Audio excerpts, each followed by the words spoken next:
IMP પ્રશ્નની અંદર selected એક પ્રશ્ન ક્વેશ્ચન નંબર 57 ઈમેલ અને ઈમેલ રાઇટિંગ પસંદ કરવાનું મુખ્ય રીઝન છે મિત્રો કે સચોટ માર્ક્સ આવે છે.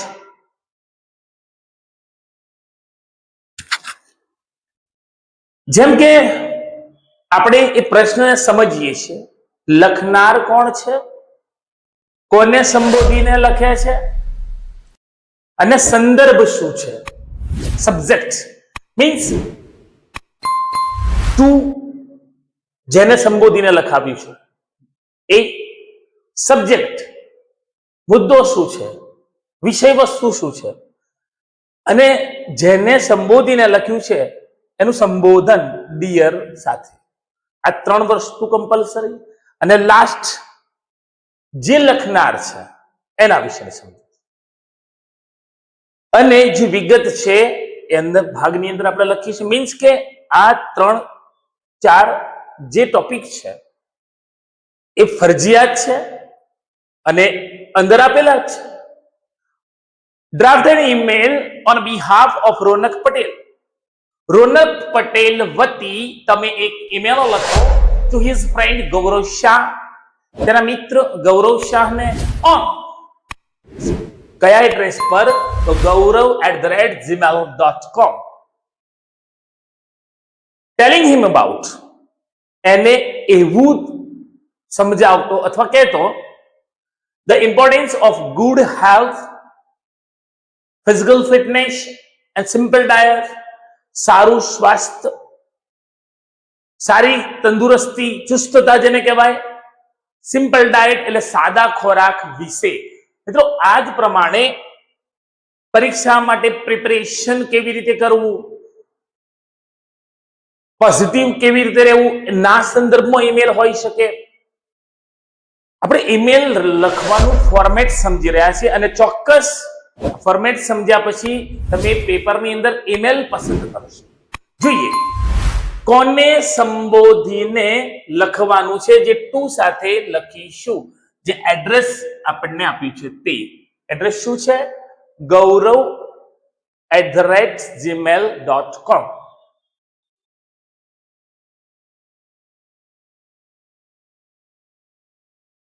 ગૌરવને સંબોધી આ લખ્યું છે, પરિણામે gaurav@gmail.com. વિષય શું છે? તો વિષય પણ અંદરથી આપણે જોઈશું. અબાઉટ કરી અને આગળ જે ઇન્ફોર્મેશન છે, અબાઉટ કરી આગળ information, the importance of good health, importance of good health, physical fitness and simple diet. આ એક સબ્જેક્ટ છે કે ના વિષય, ના સંદર્ભમાં આપણે ઈમેલ લખી રહ્યા છીએ. હવે કોને લખવાનું છે?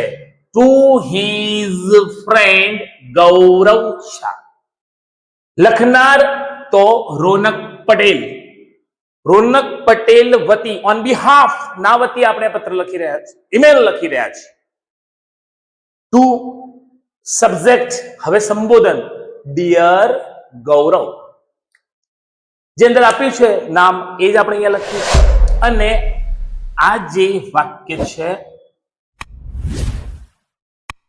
એ પ્રથમ વાક્ય જેને કહીશું how are you. This is the compulsory sentence. કેમ છો? I hope your health is improving fast. હું એવી આશા રાખું છું કે તારું સ્વાસ્થ્ય ઝડપથી સુધરતું છે. આવું જ આપણે અન્ય ઈમેલની અંદર પણ લખીએ. I hope you preparing a very good preparation for the examination. તમે બહુ સારી તૈયારી કરતા હશો જો પરીક્ષા લક્ષી એવું પૂછાય તો. અહીંયા કહ્યું છે સ્વાસ્થ્ય, તંદુરસ્તી અને સાદા ભોજન વિશે. તો પ્રથમ ટુ જેને સંબોધીને લખવાનું છે એ, ત્યાર પછી સબ્જેક્ટ શું છે એ સંબોધન કર્યું. How are you now?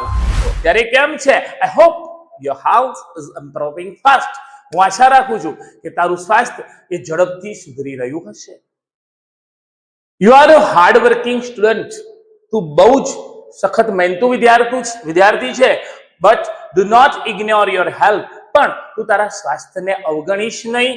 A healthy body, healthy and healthy mind, sound mind. એટલે કે તંદુરસ્ત શરીરથી જ એક તંદુરસ્ત માનસ કે મગજનો વિકાસ થાય છે.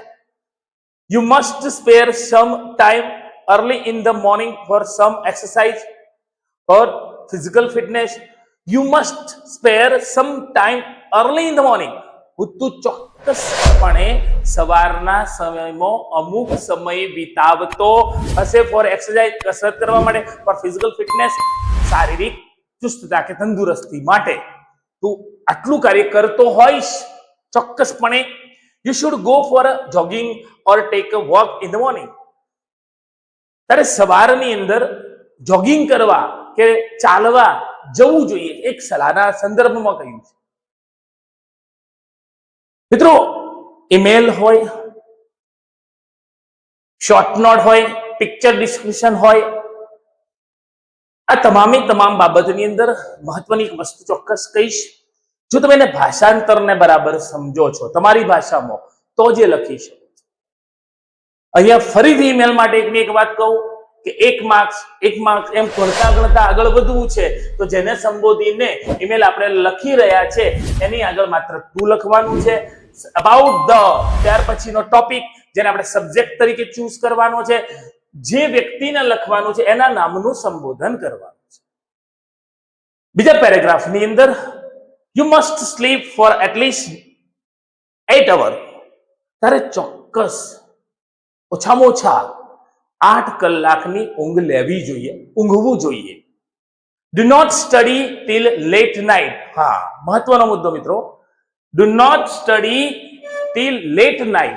મોડી રાત્રિ સુધી અભ્યાસ ન કરવો જોઈએ. A good, simple and regular diet is also important for good health.